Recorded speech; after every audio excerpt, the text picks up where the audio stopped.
And drinking, we're going to get started with our next kind of part of the program. As I mentioned, one of the things that we're real excited about and happy to have the three representatives from Rawlings here with us, including Eric Reinsfelder, who's the Senior Vice President of Marketing for Rawlings, is with us.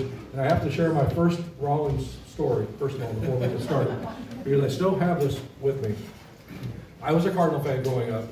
1964, World Series, of course, great time. I was in the third grade. Made sure that after that year, I don't know if they still do this or not, Rawlings brought out an MVP edition of whoever the MVP, their glove for the next season. So I still have my 1965 MVP Ken Boyer glove in my closet at home. So there's not very much padding in it anymore. And whenever I had to play catch with Mike or his brother BJ, my hand did hurt for a while, but I do still have my Rawlings glove, however many years ago that was. So. Eric, the one thing that I think that is really exciting, everybody in St. Louis, and I hope everybody in this room gets a chance to do it, is the new Rawlings experience that's coming out to Westport Plaza. Maybe you could chat about that for a second. Is this on? Okay. Well, thanks for sharing that story, and I think that emotional connection is what we love about the brand. And you know, St. Louis is a sports town, a baseball town. Generational baseball town, generational fans, just like we feel Rawlings is a generational company. I'm glad it wasn't the St. Louis Browns story. But I'm not that old, sorry. I'm getting there, but not yet. Yeah, so for Rawlings, we're pretty excited. You know, we've been in St. Louis since 1887, 137 years. A lot of people don't know we're here. About 2 years ago, we made a decision to move our offices to the Westport area. And with that, that was sort of the catalyst to kind of create more of a campus. And we decided we wanted to not only open the new offices, but also open a retail experience at Westport to get our brand out there in a bigger way. So it's a really neat brand experience that we think will be an attraction for St. Louis, that people will hopefully come that aren't here, that will want to come and see the zoo and the brewery and the arch and the Rawlings experience. And it'll be a mixture of things from, you know, a brand perspective. There'll be a glove vault where, you know, we'll talk about the history and some really neat things about the Rawlings Gold Glove Award that was established in 1957. We'll have a batting cage where kids can get fitted for the right bat that they need to swing, that type of thing. And I know one of the things about it too is that the grand opening is coming up, April 12th. April 12th. And is there going to be like is it like one admission price and then you get it? Yeah. So good question, and we get that a lot, but it's sort of part museum, part store, part interactive, if you will. So there is no cost of admission. Everything is free to come in. You can see some of the products that'll be for sale. We'll have some really unique one-of-one type of gloves that will be for sale and in the glove vault as well. But there's no cost. We have a really cool history timeline as well that we're building out. So you can come and just experience it. So our grand opening is April 12th, that little flyer in front of you. I think it has a QR code for a discount, 20% off. So please feel free to join us on April 12th for the grand opening out at Westport. We have a full day of festivities planned and would love to have you out. I know one of the cool things that they had planned, and I'm not sure what the status of it is now, is they're going to put a giant gold glove on top of the roof. If you know that building out there, but I know it ran into a little problems with the FAA. So. Sort of, yeah. Yeah, so we are. You'll see when you come to the experience. There's a giant gold baseball out in front of the store. There's a giant glove inside the store. There's a big cutaway ball inside the store. You can see the insides of a baseball. But we are going to put a 30-foot tall gold glove on top of our gold building, which is exciting. But it is an engineering marvel. It's we're putting a 21,000-pound glove on top of a 12-story building, so it's like a building on a building. So it's a project. And I guess the problem with the FAA was the glare, right? Was it? No, really just, not to get too technical, but I think it's distance to the runway, nearest runway. It's actually not Lambert, it's Creve Coeur. But we're all clear to have approval. We just have to put a little blinking light up there, and we're good. They don't hit it. Good. Anybody have any questions about the Rawlings experience? Everybody look forward to go see. I think, we got one in the back. So, So I know Westport pretty well. Could you tell us where exactly, because they're renovating out there? Yes. I mean, are you close to Yeah, Sheridan or like where? Yeah, great question. Hopefully everybody heard that, but where are we located at Westport? If you haven't been to Westport in a while, and I think just looking around the room at the age of most people here, it was a happening place 25 years ago. It was really, really cool, right? And then it sort of died off over the last 25 years. Well, it's going through this resurgence, and they just put Bar 360 at the top of our gold building. That's a kind of a schwanky bar, and great appetizers and food, and great views. They put in a soda fountain. They're redoing the hotels. The space that we're going into is kind of in the middle of the plaza. Sort of next to the gold building, if you will, and by the atrium there.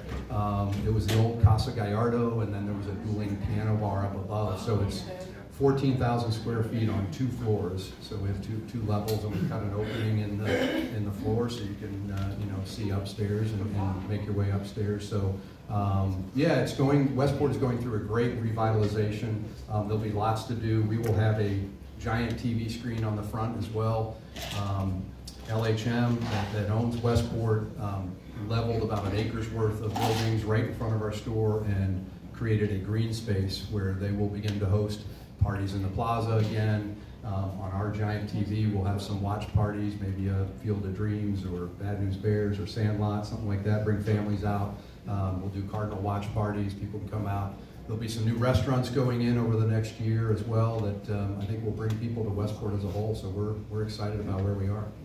Well, we're excited to have those guys with us now as a sponsor on the website. And again, as is the case with Archwell Health, if you don't remember anything else, you can go to, when you go to the homepage, stlsportspage.com, the Rawlings ad is there. You can just click there, and it'll link you back to the Rawlings experience. So thank you again for coming, and appreciate it. Yeah. Oh, Sally had a question. Do you have event space inside or just event space outside, or how? Yeah, good question on event space. So really, not for events at this point, but we will host a lot of things there, right? We'll have pro player visits, we'll do glove care and repair day, we'll do hitting clinics, we'll do all those kinds of things in there, but it's not available to kind of lease out. But we will create events out in that green space as well. Of STL Sports yeah, page, I mean, eventually, yes, I think we will be able to do something like that. It'll be conducive to have some things like that. We've been asked by a couple groups to do that, but we'd love to have STL Sports page there and do something like that, and appreciate all you're doing, and happy to sponsor you. Thank you. Appreciate it. Eric coming. Ryan Soller coming. Thank you, David, and Brandon Wall as well. Appreciate it. All right, we're going to turn your attention to the fact that it's opening day. Happy New Year, everybody. We did see one T-shirt in Florida, which I thought, Sally almost tried to buy it off the guy while he was wearing it. It's really, what was it? It's not happy. It's not really Happy New Year until pitchers and catchers report. So I think that was good. So, Mike, you want to get your breaking news out first, and we can share that information. Breaking news from the I didn't know what my breaking news was. Dodger Stadium. There, if you can be the first to report this. See your lineup for today: Donovan in left, Golby at first, Gorman at second, Arenado batting cleanup third, Contreras catching, Burleson DH, Walker in right, Victor Scott making the start in center field, Mason Wynn at short, and Michaelis on the mound. Is that a winning lineup or not? Yes.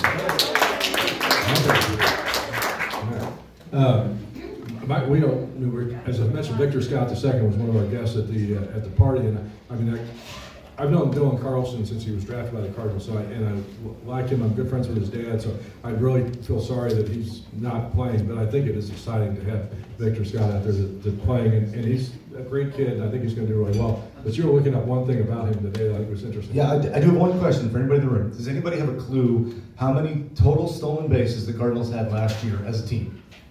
Any guesses? 600. They had 101. And how many? That was 162 games. Now, Victor Scott, in 120 games, had 94. So if that tells you a little bit of how the game's going to change. Well, hopefully. The two things that I'm worried about with Victor Scott is that, number one, he has to hit. And obviously, he has to have a game of Major League experience. That would give him my AAA experience. He's played 163 games in the minor leagues in his career. As recently as June 25th of last year, he was playing in Peoria. So, I mean, that's a pretty big, quick rise. So he has to be able to hit enough to get on base. And then I'm just really worried that the Cardinals were not going to turn him loose once he gets on base and let him run, like the 80s Cardinals did with Vance Savoy and some of those guys. I would think they have to test it. They have to let him run a little bit, right? He talked at our baseball bash down in spring training about how the ability to throw over to first base, the pickoff attempts, has really helped him because now that once they throw over twice, he knows, okay, I can go on this next one, and it really took off a lot. So I think with his speed, you got to try because you got to create some offense because this team needs it. And even though he's sitting 8th or 9th in the lineup too, I think he still have that opportunity to get on base and be there when some of the other guys come up to bat. So it'll be interesting. It'll be exciting. I think it's something everybody's looking forward to a little bit. The other way is, and hopefully everybody's had a chance. Everybody's had a chance to listen to the podcast, and Mike's done a great job with us on the podcast. So I appreciate him being involved with us, and just in general, thanks for everybody for reading the website, reading the newsletter. You wouldn't be here if you didn't do that. So we appreciate everybody and spread the word. Still, we're still trying to grow and become a bigger outlet and do more things. We got some good ideas for the future going forward. So appreciate everybody's support with that. One thing we forgot to talk about, even though we kind of made our predictions a little bit on this week's podcast, was the win totals, predictions of how many wins do you think the Cardinals are going to win this year? And I think What's everybody doing that for? this team's not going to lose 91 games, okay? I think a lot of people are worried about that, but the additions they made, this team's not going to lose 91 games. And if you're looking at the competition throughout, the Cubs are probably your only competition in this division, right? The Brewers are traded a lot of people away. They've done a lot of different things. The Reds are young, so if they play like they can, they're capable of it. And I have no idea what the Pirates are doing. So They'll be better. They'll be better.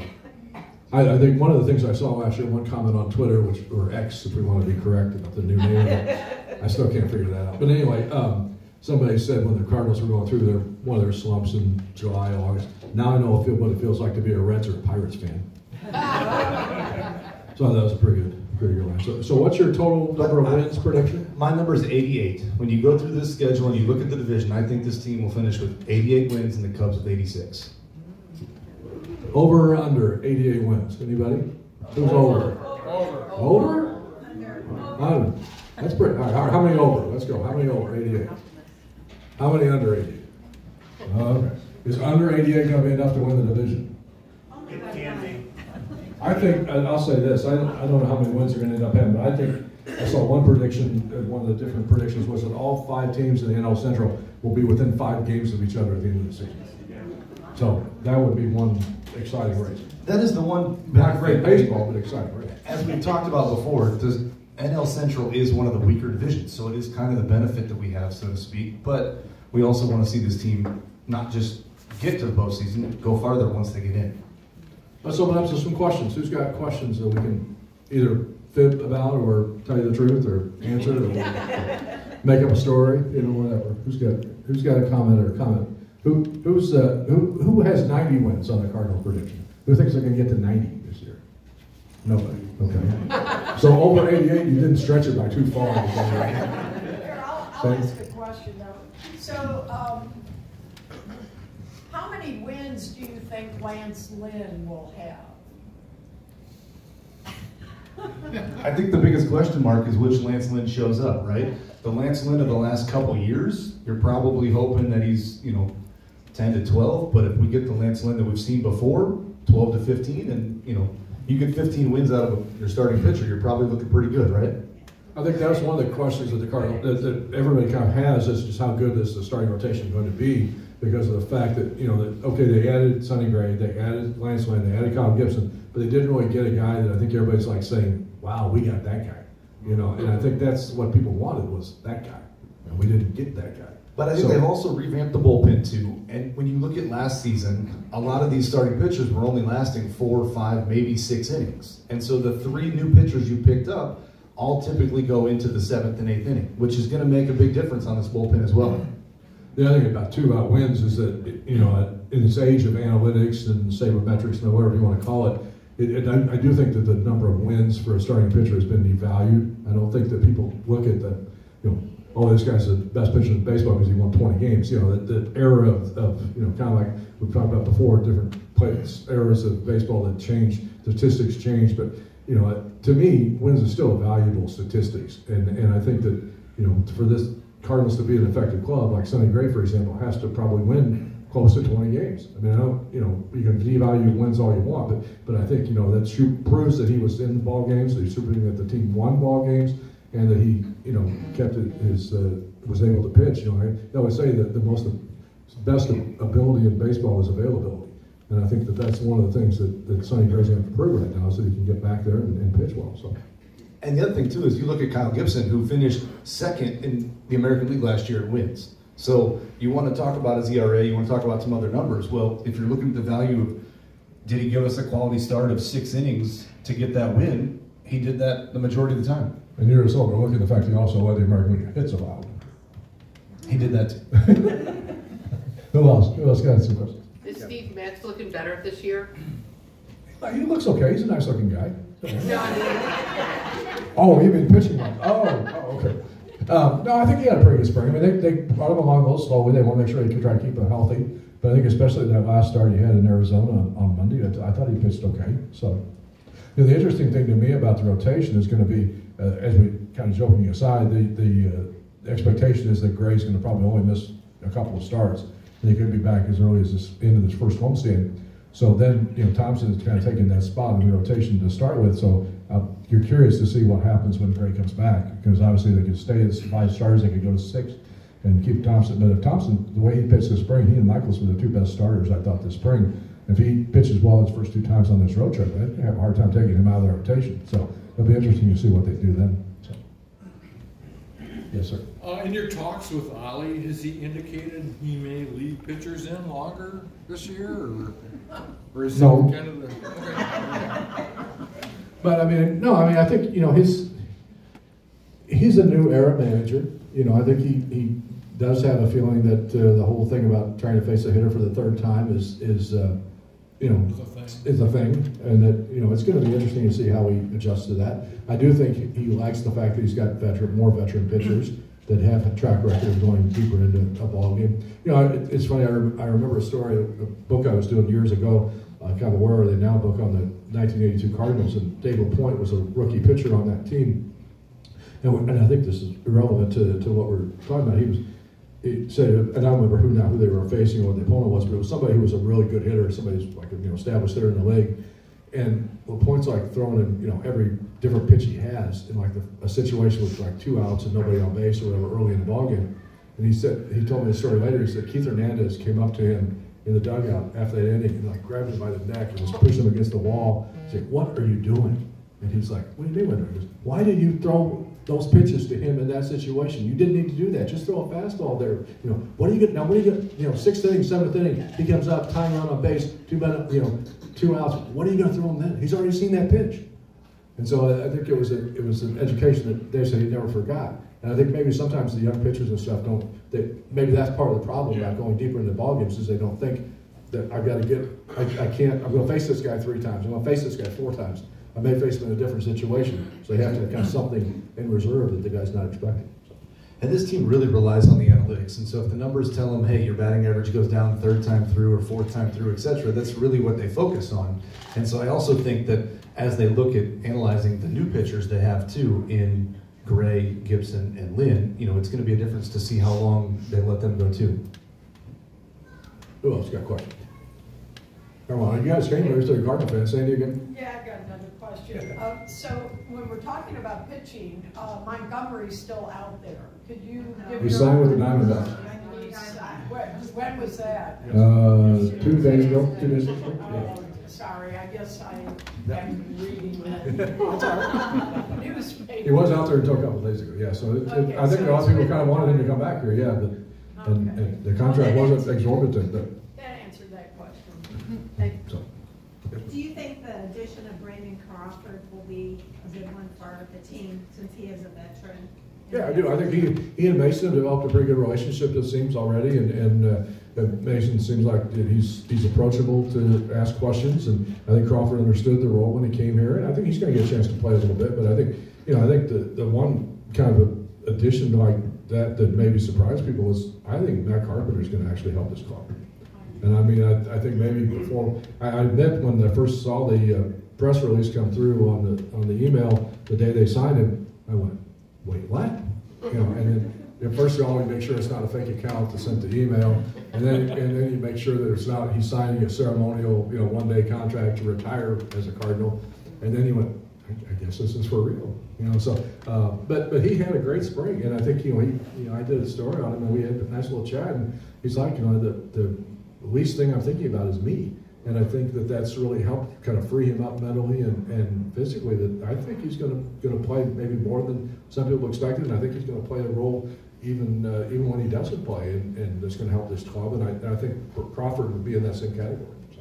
I think Crawford is very much a guy that I would compare to like Paul Goldschmidt. They're very quiet. They go about their business, but they're eager to help the young guys behind closed doors. So like they're going to be there to help them. They're just not going to be out front and center in front of people talking about it, so you may not know as much, but I think Crawford's going to be a big addition to that clubhouse. For those of you who may not know, Mike used to work at Rawlings for a while and had a lot of interactions with a lot of the players, including Brandon Crawford, in some of the videos and stuff that they shot for Rawlings. So you've got kind of some insight into some of these. Little inside track, but yes, very nice guy.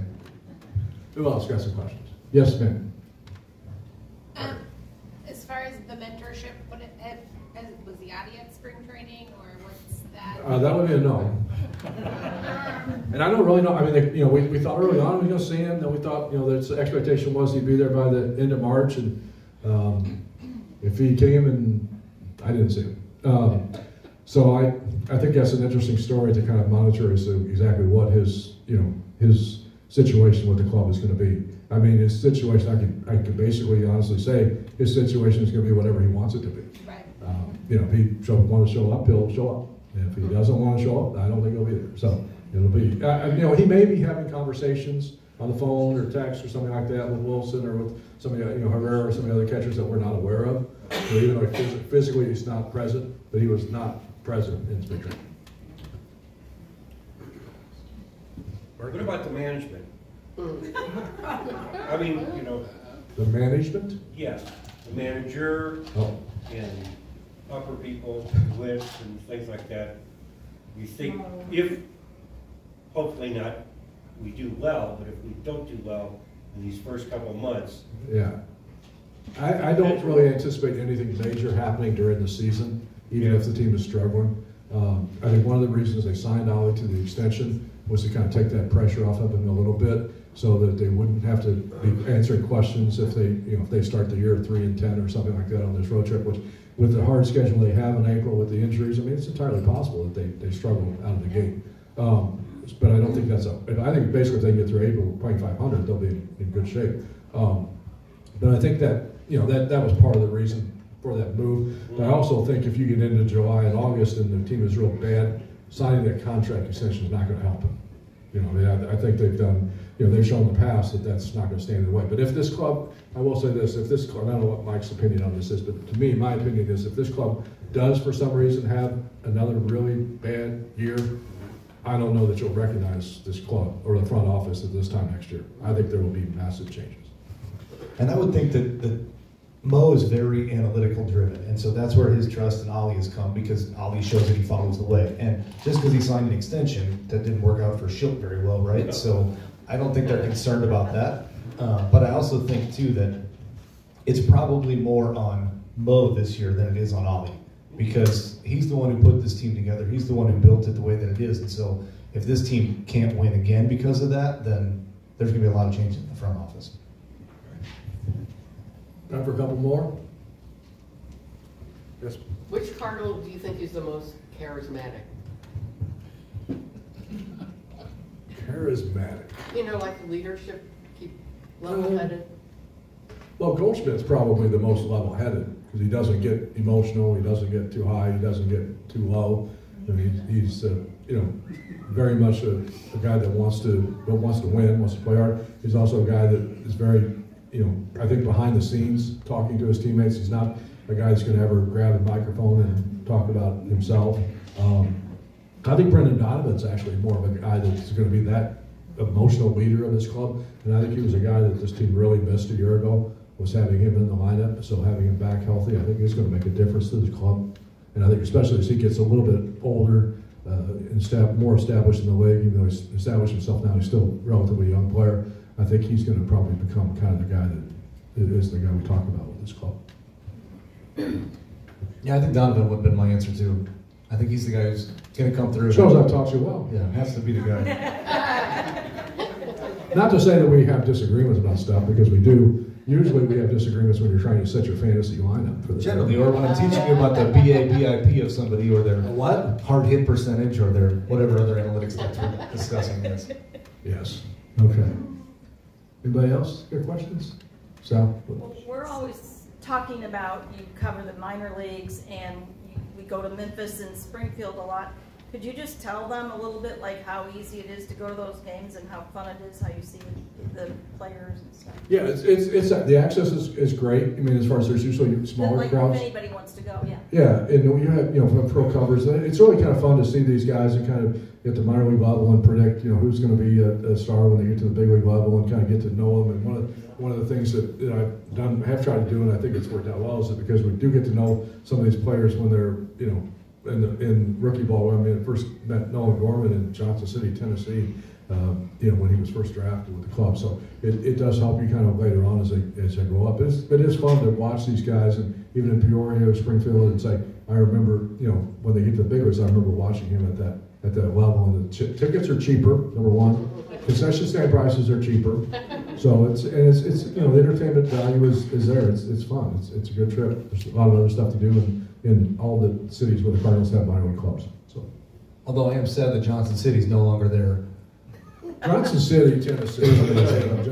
When was the last time? I guess it was 2016 or when Nolan was drafted was the last time we were there. It's now no longer a Cardinal Farm Club. When they restructured the minor leagues, they did away with that club and also the club in State College, Pennsylvania, which is now there are other summer program like a baseball MLB development league, but they're not affiliated with the Cardinals team anymore. But back the first trip that we were ever in Johnson City, Tennessee, was in 1983, 1984, somewhere in that range.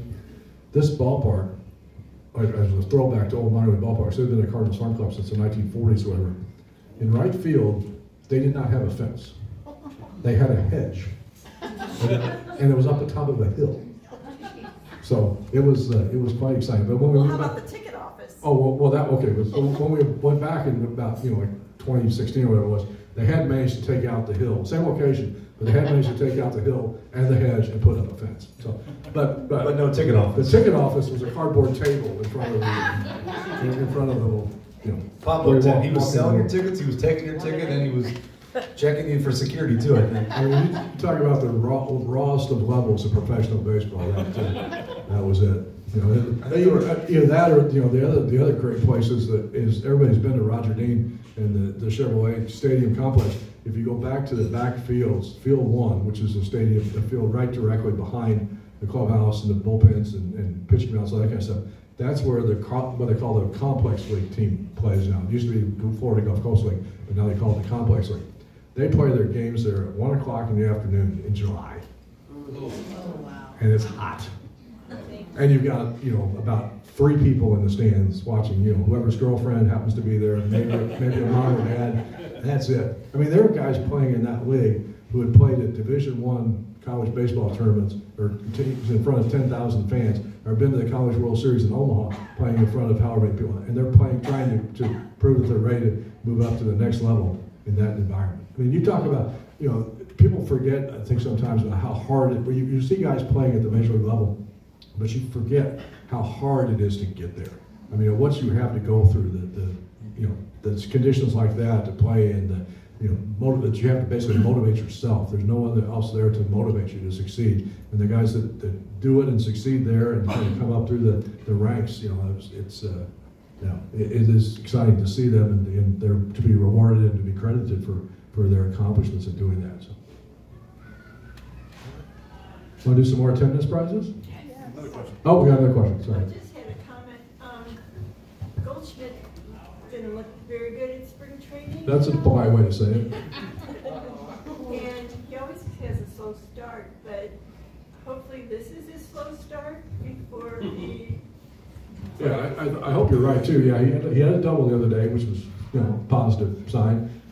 He was not very good this spring, and absolutely. I think one thing about last year too, and we talked about this with Nolan Arenado as well. If you just looked at their raw statistics, home runs, RBIs, they weren't that bad. but they weren't as good as people expected. And everybody kind of talked about what a down year it was for them. But I'll say this, and I've said this on other radio stations, and I've said it in print as well. They're wrong. I guess, can you still call it print when it's a digital platform? I don't know. But anyway, I guess you could print it out and read it. But I'm a newspaper guy, you know. It's just like I call it print. But I think it's this club, as many good young players as they have, the young players, I saw one stat already about the opening day lineup. The Cardinals will have 4 players starting today, 23 years of age or younger.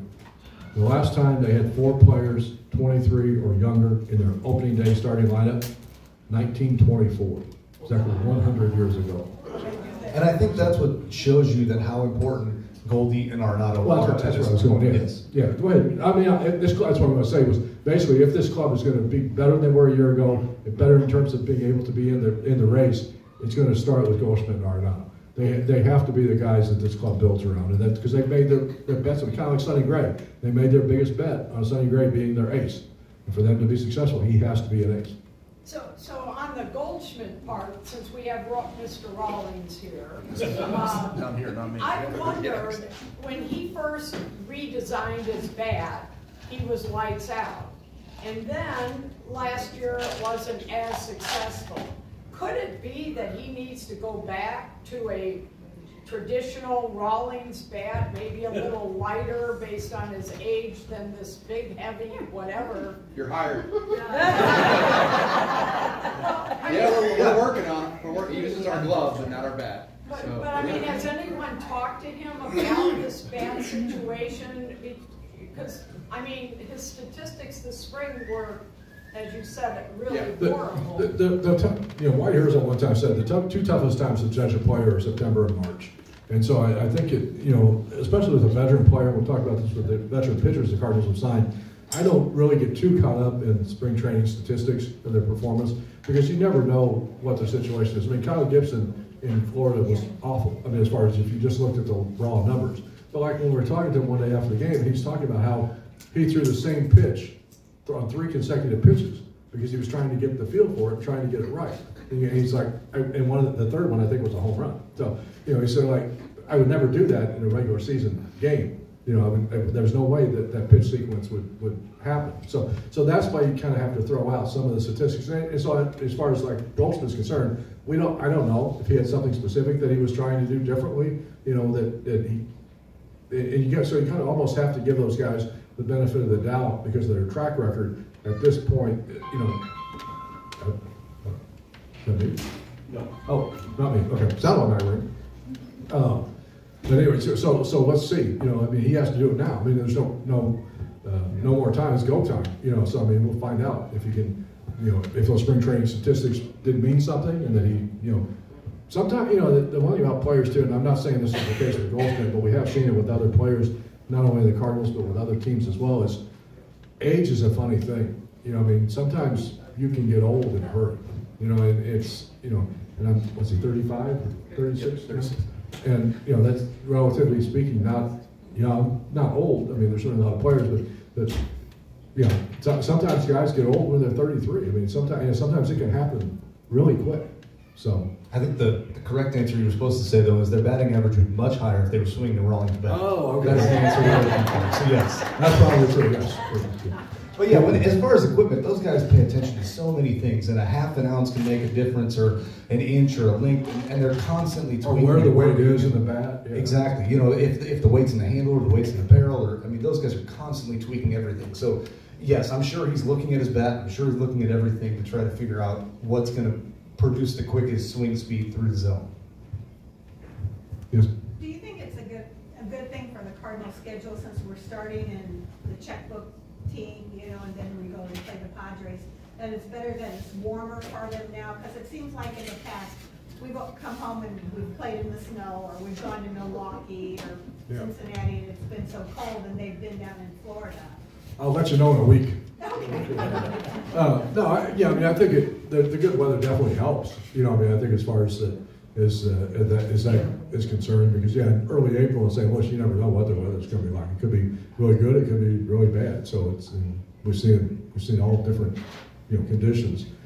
But especially when they're used to being in warm weather, I think, you know, that, but let's put it this way, there's one less excuse that they'll have. Right. You know, if they're, Although it is early, you still need, these games are important, right? Any game against the Dodgers are important. So yes, it's early, but this is, you know, not a time you want to get off to a slow start. And we say the standings don't matter in April, but, you know, these are games that you want to win. who's willing to bet on Ohtani having a good year? See what I did there? We saw what you did there. Yeah, so no, that's just, you know, and that's interesting too. I mean, you know, obviously there's a distraction going on with the Dodgers that, you know, nobody really kind of counted on happening a week ago. So you never know how that's going to affect somebody on the physically or mentally on the field as well. So, and that's the thing too about baseball is that, you know, we look at the performance and we want these guys to be successful all the time or not successful if on the team that you're playing against. But you don't take into account some of the things sometimes. You don't know what their personal life is, the issues that they're dealing with. You don't know what other things are going on in their life. So you sometimes have to forget that they're human beings too, and maybe we're a little too hard, too quick to judge them and you know, rate their performance when they may have other stuff going on that we're not aware of. All right, tennis, anybody have final questions? All right, we've got more tickets to give away. These will be the red tickets, so it's over there. So we've got, there are four games in April that we have tickets for that we're going to give away. And you'll have to just, we'll give you a piece of paper, you give Sally the information with your email, we'll get them to you on the Ballpark app. The first game that we have tickets for is next month, or not next Monday, but Monday, April 8th. It's a 6:45 start against the Phillies. 2 tickets to that game. And we're going to give those to winning number 1. It's just a red ticket, 687 is the last 3 numbers. Bernie won again. What?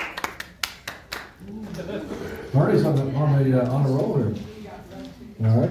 The red tickets, the next one, this is a day game.